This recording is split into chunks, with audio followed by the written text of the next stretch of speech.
First and foremost, I want to give all praise, honor, and glory to Yahweh Ba'Shem Yahushai Ba'Shem Rukakwadash. Yahweh to this world ignorantly calls God. Yahweh Shai to this world ignorantly calls Jesus. Ba'Shem means in the name, Rukah means spirit, and Qudash means holy.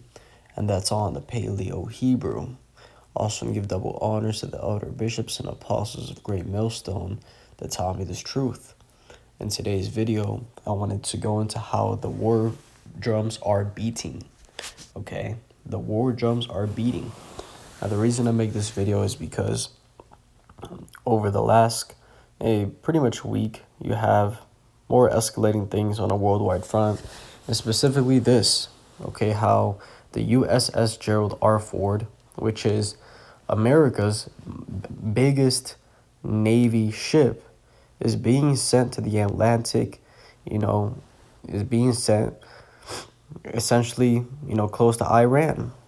And I was hearing earlier today about how, these Navy ships, it takes 2 weeks to get over there, okay, just by voyage. So they're going into how, they're just not sending those ships over there, a travel of 2 weeks to just sit there and then just come back in, a month. No, they're sending them because they're going to do something. So, as you see the second article, final pieces moving into place for potential attack on Iran. Second U.S. Navy carrier strike group now heading towards Iran. Okay. U.S. military moves Navy Air Force assets to the Middle East. Trump says armada of warships is headed towards Iran just in case. Right, your so-called just in case. And he was saying that 3 weeks ago. So, let's read into this a little bit and then pull out the scriptures. It says a large wave of American air power is headed towards the Middle East to bolster forces already there as U.S. President Donald Trump considers an attack against Iran. And the thing about it is, no matter whether he does it right now, okay, or not, he is going to do it. Okay, there is going to be a time where the United States or Israel attack Iran, and that is what's going to escalate this thing to World War III. Okay, we can read about that in Jeremiah chapter 49. I'll get 50. Jeremiah chapter 50 and verse 45, it says, "Therefore hear ye the counsel of Yahweh that he hath taken against Babylon, and his purposes that he hath purposed against the land of the Chaldeans. Surely the least of the flock shall draw them out. Surely he shall make their habitation desolate with them."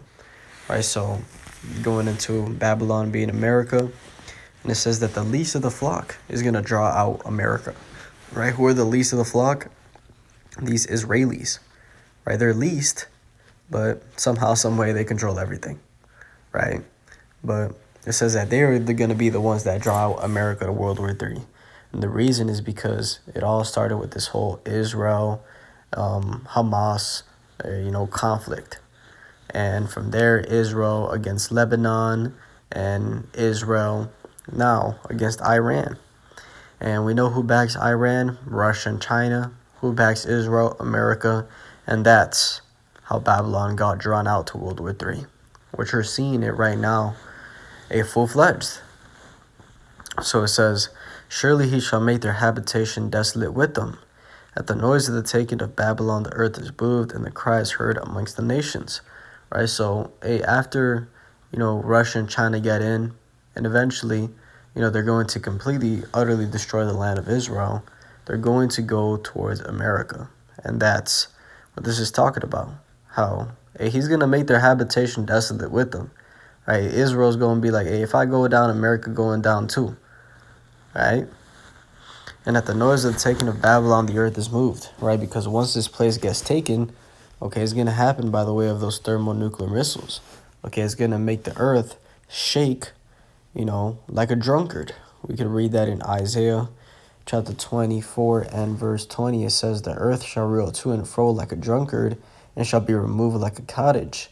And the transgression thereof shall be heavy upon it, and it shall fall and not rise again." Right, so a complete nuclear destruction.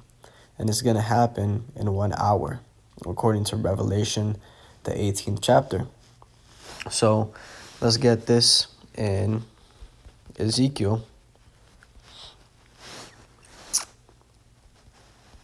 Give me a second.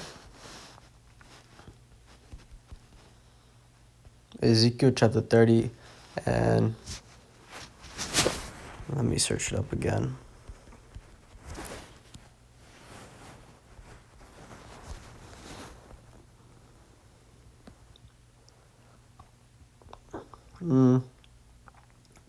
I'll read a couple of these because I wanted the one in Ezekiel, but these also go. Joel chapter 3 and verse 14, it says, multitudes, multitudes in the valley of decision, for the day of Yahweh is near in the valley of decision.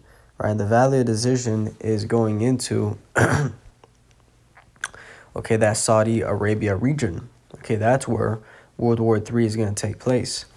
And when you actually go into Joel, the second chapter, this goes hand in hand. Joel chapter 2 and verse 20, it says, but I will remove far off from you the northern army, and will drive him into a land barren and desolate, with his face toward the east sea, and his hinder part toward the utmost sea.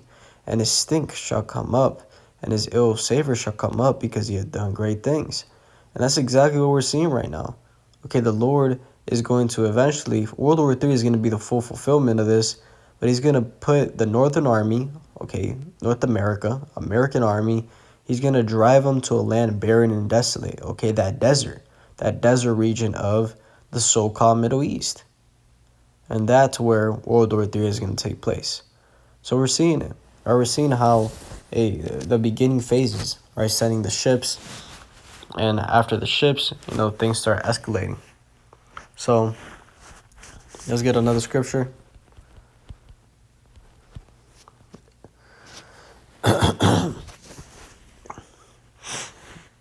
In Zephaniah chapter 1 and 14, it says, the great day of Yahweh is near, it is near, and it hasteth greatly, even the voice of the day of Yahweh.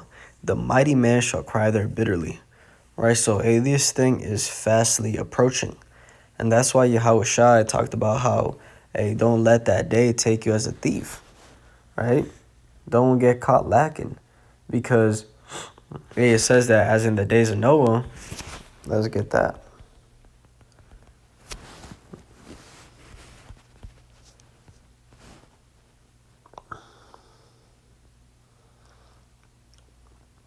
Matthew chapter 24 and verse 37, it says, but as the days of Noah were, so shall also the coming of the Son of Man be. For as in the days that were before the flood, they were eating and drinking and marrying and giving in marriage, until the day that Noah entered into the ark, and knew not until the flood came and took them all away, so shall also the coming of the Son of Man be. Right, so this shows you the mentality of what people are supposed to be in. They're supposed to be in the world, in folly, distracted, okay, focused on all these worldly things instead of the prophecies. And that's why when it talks about how, he's going to come back like a thief in the night, he's coming back like a thief in the night to those that ain't watching, right? Because if you knew a thief was coming, you would be watching. And that's the point, how we got to stay on our watch. We got to stay on top of these prophecies, because it says in Romans that now is our salvation, then we believe. Romans chapter 13 and verse 11, it says, and that knowing the time, that now it is high time to awake out of sleep, for now is our salvation nearer than when we believed. Okay, these things are very, very close to happening. Right, the mark of the beast, the RFID chip, is very, very close to being implemented. And we know that by the fact that World War III drums are beating. And we know that before those nukes go off, the chip has to be made mandatory. So, just using your brain, things are about to start escalating, especially because they got that 2030 agenda, and we just straight into 2026, and things are going fast. So, we're about to see some very dramatic changes in these couple months and years, and you're going to see how this world is going to turn into something that you can't possibly imagine. And that's why Yahweh Shai is the most precious thing, because that's what's going to keep us stable in these coming days. So, verse 12, it says, the night is far spent, the day is at hand. Let us therefore cast off the works of darkness, and let us put on the armor of light.